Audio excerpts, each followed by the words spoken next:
وَإِذَا سَأَلَكَ عِبَادِي عَنِّي فَإِنِّي قَرِيبٌ أُجِيبُ دَعْوَةَ الدَّاعِ إِذَا دَعَانِ.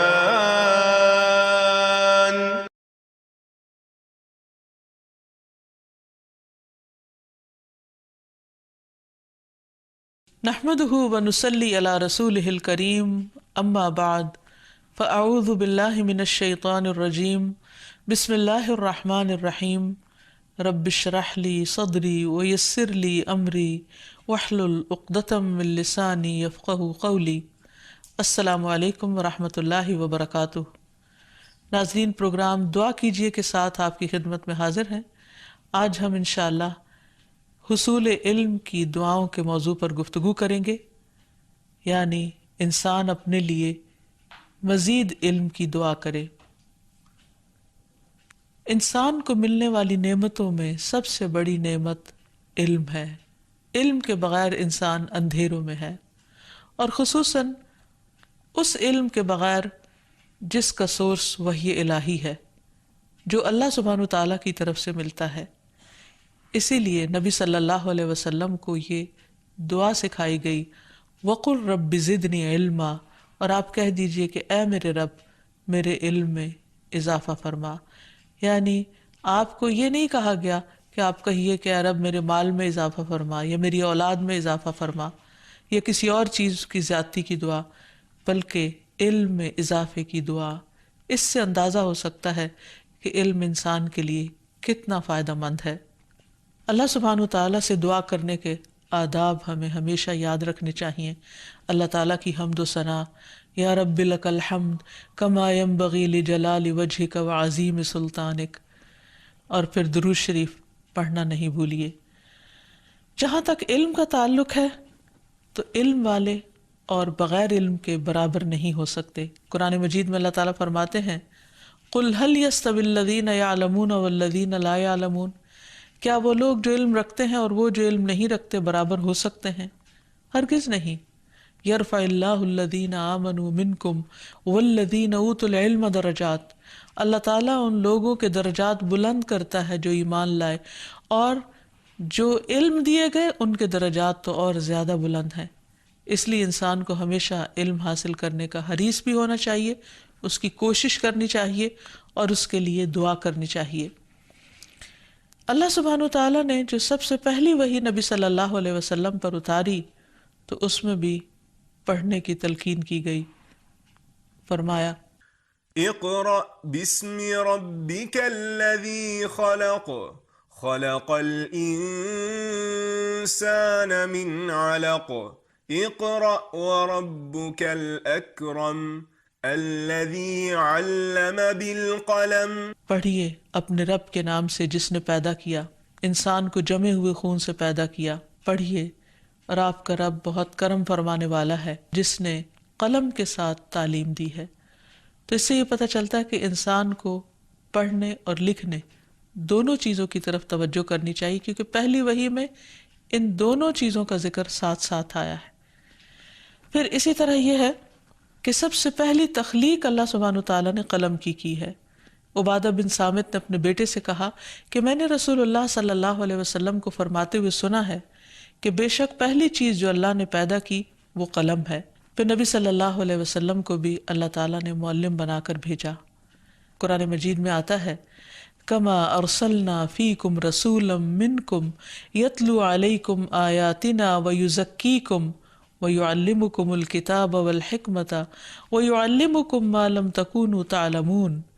جس طرح ہم نے تم میں ایک رسول تمہیں میں سے بھیجا ہے جو تم پر ہماری آیات پڑھتا ہے، تمہیں پاک کرتا ہے اور تمہیں کتاب و حکمت سکھاتا ہے اور تمہیں وہ کچھ سکھاتا ہے جسے تم نہیں جانتے.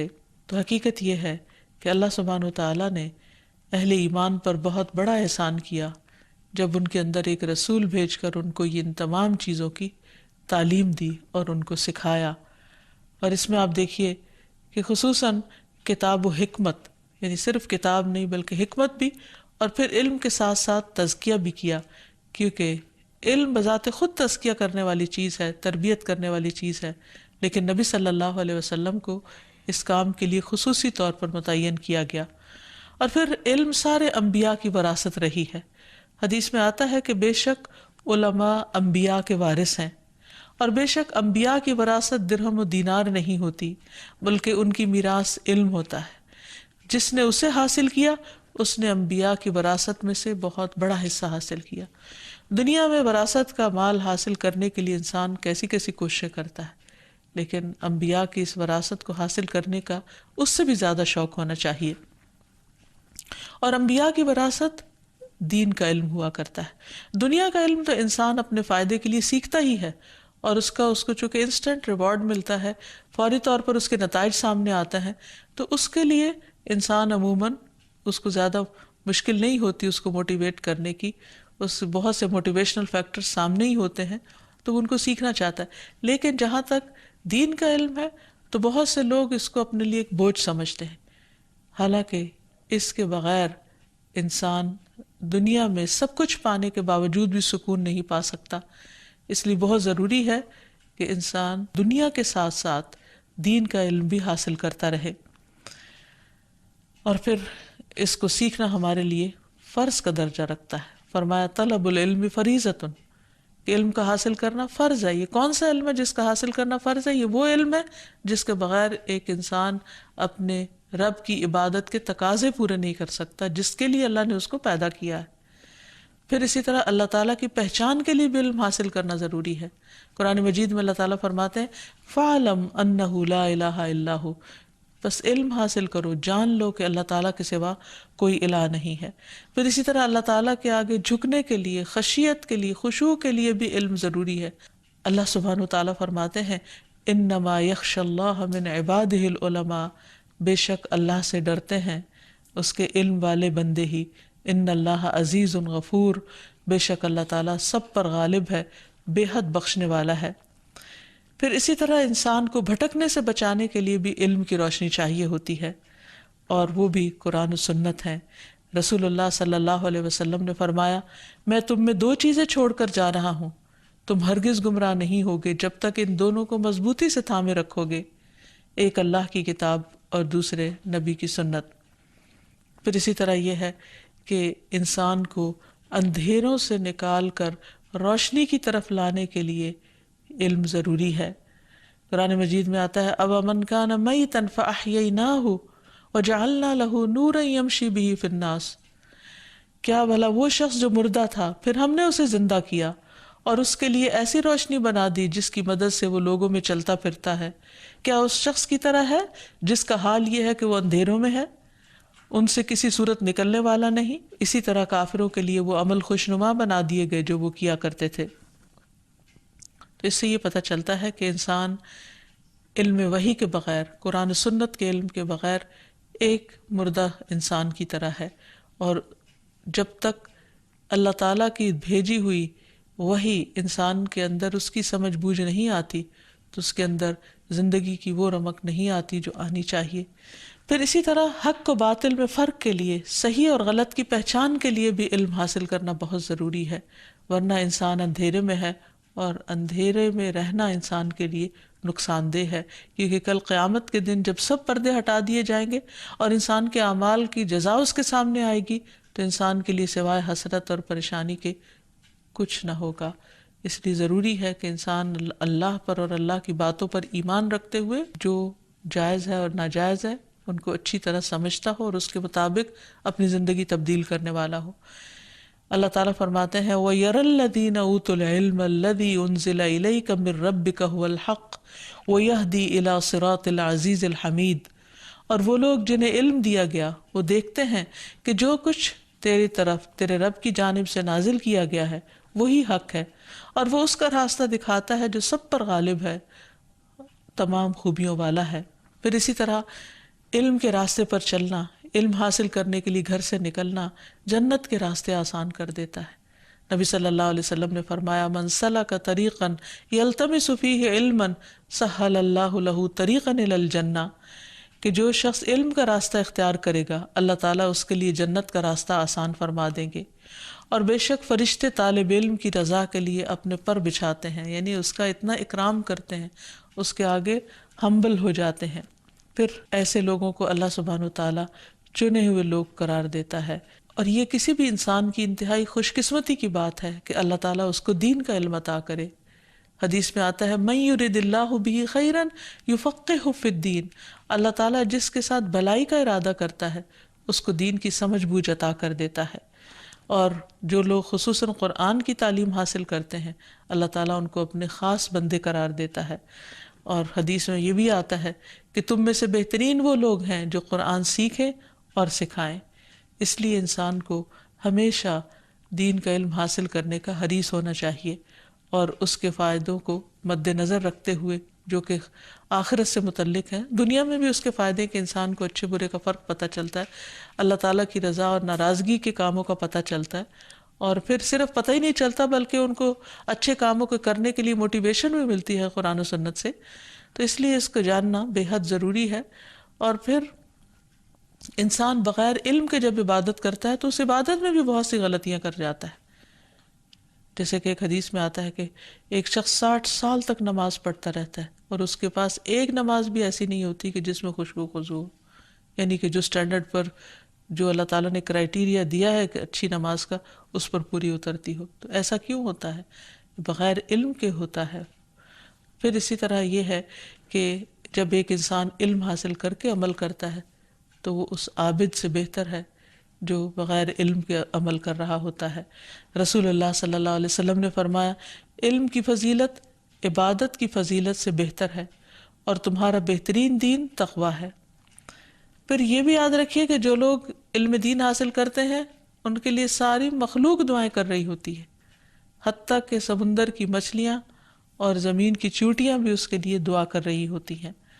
اور خصوصاً جو لوگوں کو بھلائی کی تعلیم دے رہا ہو، جس گھر میں ایسے سیکھنے سکھانے کا عمل ہوتا ہے اس پر اللہ کی رحمتیں نازل ہوتی ہیں۔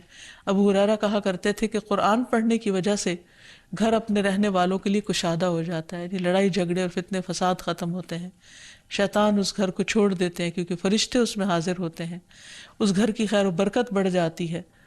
اور قرآن نہ پڑھنے کی وجہ سے گھر اپنے رہنے والوں کے لیے تنگ ہو جاتا ہے، فرشتے اس کو چھوڑ دیتے ہیں اور شیطان اس میں بسیرا کر لیتے ہیں اور اس کی خیر و برکت کم ہو جاتی ہے۔ پھر اسی طرح قرآن و سنت کی تعلیم دی دلائی جا رہی ہوتی ہے، وہاں پر رحمت اور سکینت نازل ہوتی ہے۔ پھر انسان کو ایسے علم کا مرنے کے بعد بھی فائدہ پہنچتا ہے، صدقہ جاریہ اس کے لیے بنتا ہے۔ آگے کے سارے مرحلے انسان کے آسان ہوتے ہیں کیونکہ انسان پہلے سے پریپیئرڈ ہوتا ہے، اس کو معلوم ہوتا ہے کہ موت کے وقت کس طرح فرشتے آئیں گے اور پھر قبر میں کیسے حساب کتاب ہوگا۔ ان سوالوں کے جوابوں کی تیاری وہ دنیا سے ہی شروع کر دیتا ہے۔ پھر اس کو معلوم ہوتا ہے کہ قیامت کے دن کیا کیا مرحلے ہیں جن سے اس کو گزرنا ہوگا، اور ان کی بھی تیاری وہ دنیا سے ہی شروع کر دیتا ہے۔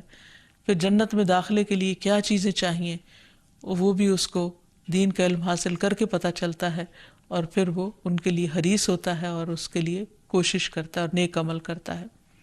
اور جہاں تک جہالت کا تعلق ہے تو جہالت کی وجہ سے نہ انسان اللہ تعالیٰ کو پہچانتا ہے، نہ بندوں کے حقوق کو پہچانتا ہے، اور بعض اوقات لا علمی کی وجہ سے شرک تک کا ارتکاب کر جاتا ہے جو انسان کے حق میں سخت خطرناک ہے۔ پھر اسی طرح نبی صلی اللہ علیہ وسلم کی حیثیت اور مقام کو نہیں پہچانتا۔ انسان جب علم حاصل نہیں کرتا تو مرنے کے بعد اس کی پہلی منزل یعنی قبر میں اس سے جو سوال جواب کیے جائیں گے ان میں اس کو مشکل کا سامنا ہو سکتا ہے۔ اس سلسلے میں حدیث میں آتا ہے نبی صلی اللہ علیہ وسلم نے فرمایا آدمی جب قبر میں رکھا جاتا ہے اور دفن کر کے اس کے لوگ پیٹھ موڑ کر رخصت ہوتے ہیں تو وہ ان کے جوتوں کی آواز سنتا ہے۔ پھر 2 فرشتے آتے ہیں اور اسے بٹھاتے ہیں اور پوچھتے ہیں کہ اس شخص یعنی محمد صلی اللہ علیہ وسلم کے متعلق تمہارا کیا اعتقاد ہے؟ کافر یا منافق کا جواب یہ ہوتا ہے کہ مجھے معلوم نہیں، میں نے لوگوں کو ایک بات کہتے سنا تھا وہی میں بھی کہتا رہا، یعنی اس نے علم حاصل نہیں کیا ہوتا۔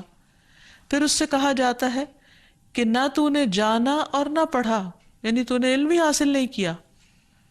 اس کے بعد اسے ایک لوہے کے ہتھوڑے سے اس کے دونوں کانوں کے درمیان بڑے زور سے مارا جاتا ہے، اور وہ اتنے بھیانک طریقے سے چیختا ہے کہ وہ 2 بوجھوں یعنی انسان اور جن کے سوا ارد گرد کی تمام مخلوق سنتی ہے۔ تو اس سے اندازہ ہوتا ہے کہ انسان کے لیے علم حاصل کرنا کس قدر ضروری ہے، اور علم کی عدم موجودگی میں اس کے لیے کیسی بڑی بڑی مشکلات ہو سکتی ہیں۔ اللہ تعالیٰ ہم سب کو اس سے محفوظ رکھے۔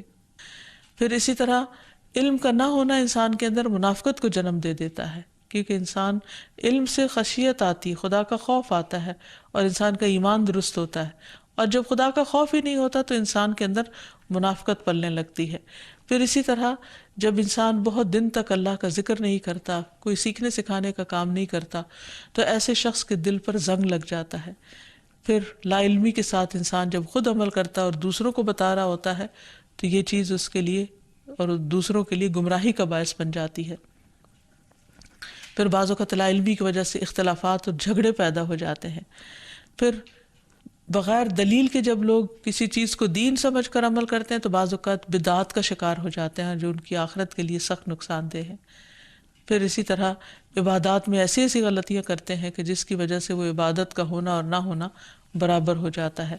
پھر آخرت میں بھی انسان کے لیے سخت مشکل اور تکلیف کا باعث ہو سکتا ہے اگر وہ صحیح علم نہ حاصل کرے اور اس کے مطابق عمل نہ کرے۔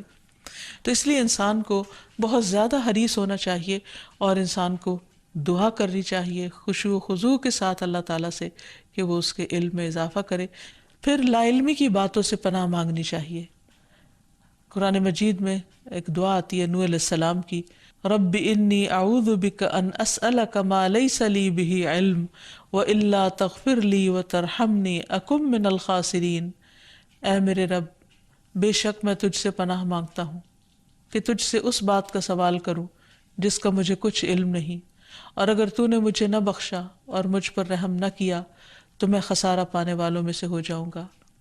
پھر اسی طرح لا علمی میں کیے گئے گناہ خصوصاً شرک سے بچنے کے لیے بھی دعا کرنی چاہیے۔ اللہم انی اعوذ بک ان اشرک بک وانا اعلم واستغفرک لما لا اعلم۔ اے اللہ، میں تیری پناہ چاہتا ہوں اس بات سے کہ میں جان بوجھ کر تیرے ساتھ کسی کو شریک کروں، اور جو میں نہیں جانتا ہوں اس کے لیے تجھ سے مغفرت کا طالب ہوں۔ پھر نفع مند علم حاصل کرنے کے لیے دعا، اللہم انی اسألک علما نافعا واعوذ بک من علم لا ينفع۔